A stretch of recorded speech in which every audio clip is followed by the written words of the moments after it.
Good morning, Scott here, known as Cantaloupe to some online, and I'm bringing another video to you on a subject that's interesting to me. It might be of interest to you or someone you know. And I want to give a brief overview of war as an idea.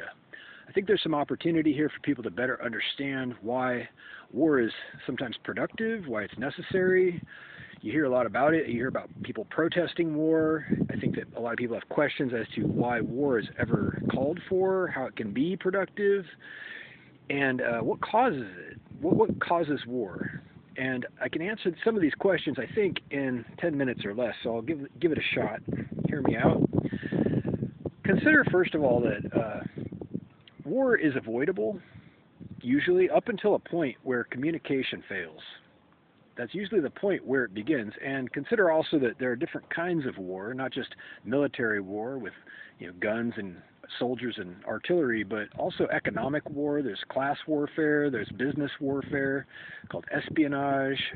There's a lot of different kinds of conflict, but it all has something in common, and that is it takes the shape of war after which all channels of communication have failed. This seems to be the trademark, if you ask me.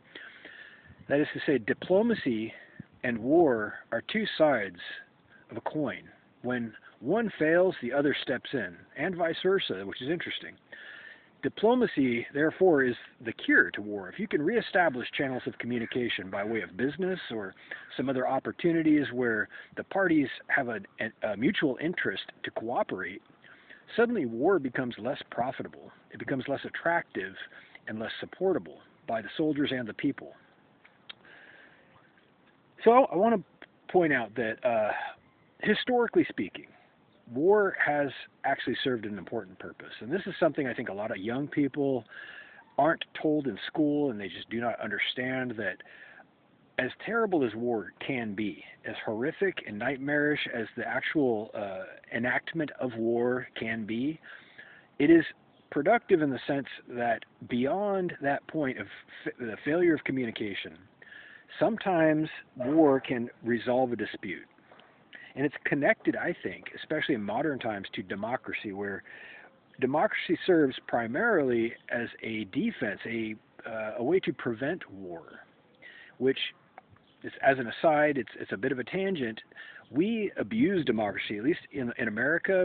We're told that democracy is the Swiss Army knife of politics. It's the best solution. It's the only solution. And everything is expected to be democratic, or else it's un-American, or else it's improper somehow. But it turns out democracy is very seldom the proper way to handle something when you have a better option, such as concentrated leadership, some kind of creative control, some kind of administrator or leader who is able to efficiently and effectively decide on behalf of the people as a representative what is proper and what is a good course of action, especially in terms of policy making or law making.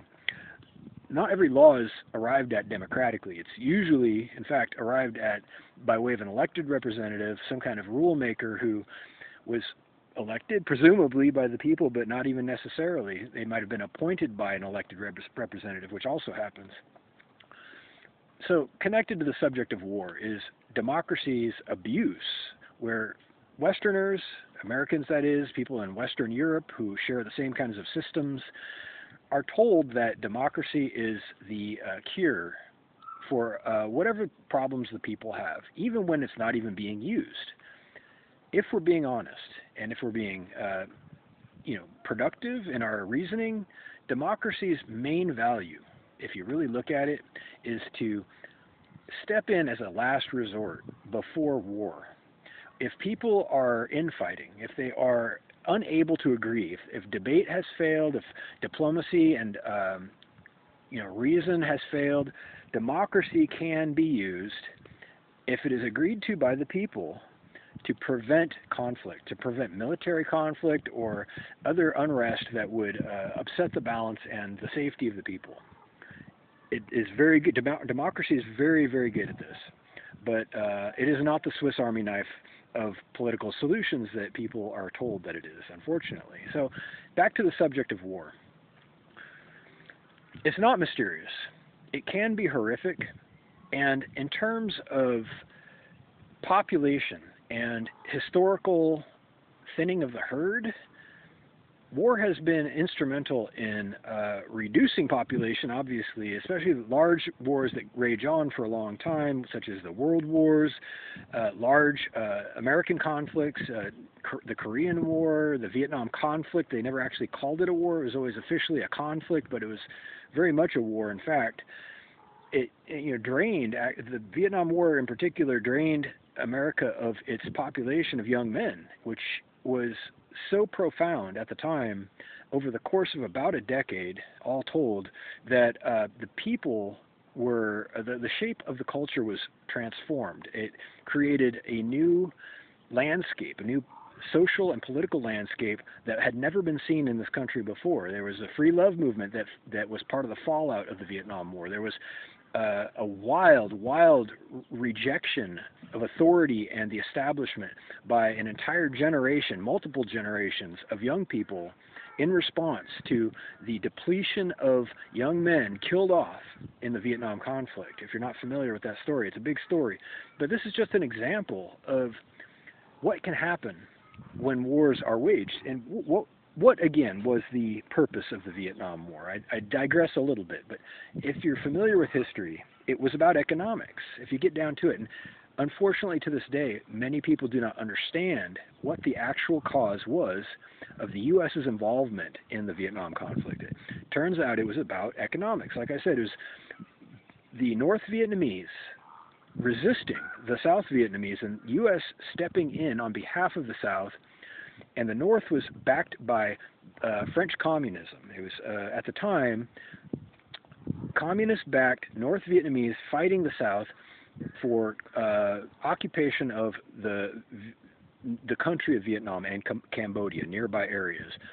So the U.S. stepped in order to prevent communism from gaining traction in that region, because it was thought to be a pivotal region that could precipitate into other areas. And if you're familiar with the philosophy, classic economic philosophy of the United States, we are a capitalist as opposed to socialist versus communist, or socialist/communist. These ideas aren't entirely compatible, and I don't mean to make this about that, but that's what that war was about. And when you boil down every war in history, you find that there's a striking similarity between the causes of those wars, the decisions to go to war, and there's only two bottom lines that you're going to find. Two bottom lines for every single war that has ever been waged. And it's either one of two things. It's either about scarcity or it's about misunderstanding or miscommunication. Some combination of misunderstanding and miscommunication. That is, when people are unclear what is proper, such as in the case of economic disputes, ideological disputes, or scarcity, resources, land, human resources, gold. Scarcity is scarcity. When you need something, your people got to eat, right? Everybody has to eat. That's probably been the main single factor of war. But in conclusion, at 8.5 minutes, trade has been, like I said, like diplomacy, like communication, one big reason for people to keep the peace between their tribes, between their countries. When there is trade, they have a mutual interest in cooperating, which is the opposite of fighting. Cooperation. And you start getting into the idea of sharing a community.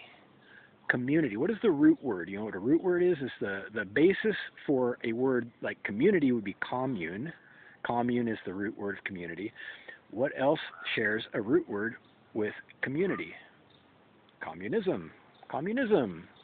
So if you are pro-community, if you are living in a world commune, if you know what that is, you might think hard about communism, because it's very deeply connected to the idea. It's the idea that people should cooperate before they fight, that it's not all a competition, that it's not all about domination and winning necessarily, but structured and organized distribution of resources, management thereof, so that people have recourse. They have a safety net, among other things, and I don't want to make this about communism necessarily, but in America, we've been told, every single person who's been to high school, for example, has been told that The laws of American economics are about supply and demand, where price is dictated by supply, and it's the open market, the free market is instrumental in establishing prices and quality by way of eliminating monopolies, by way of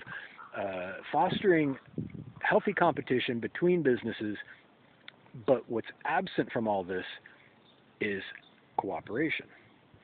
We have instead a set of laws, a very big set of laws that force businesses and business owners and employees to abide by civil practices, where they are expected to avoid things like espionage, sabotage, unfair competition, unfair practices.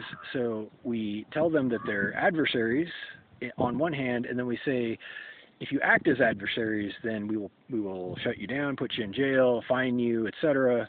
It's very tightly regulated. Now you might start to understand why we have such a big legal system. It starts with regulation, policies, legislation, and we have a whole judicial branch designed to manage these things, which includes corrections and the entire book of law, right down to and including, you know, shoplifting, robbery, and all the classic stuff that you're familiar with. But it's all part of that same system, where people are expected to be adversaries, they're competitors, not just between businesses, but with their own neighbors by design, as opposed to being cooperative by design. None of this is what you're told about, and turns out a lot of countries don't agree with us, historically speaking. For example, North Korea, Iran, China, Cuba, Russia. Russia's a big one. Big geographically. How many time zones do they have? 11. How many time zones does the continental U.S. have? 4. So, you know, 11 versus 4, whatever. Okay, so it doesn't mean much, but you know what I'm saying.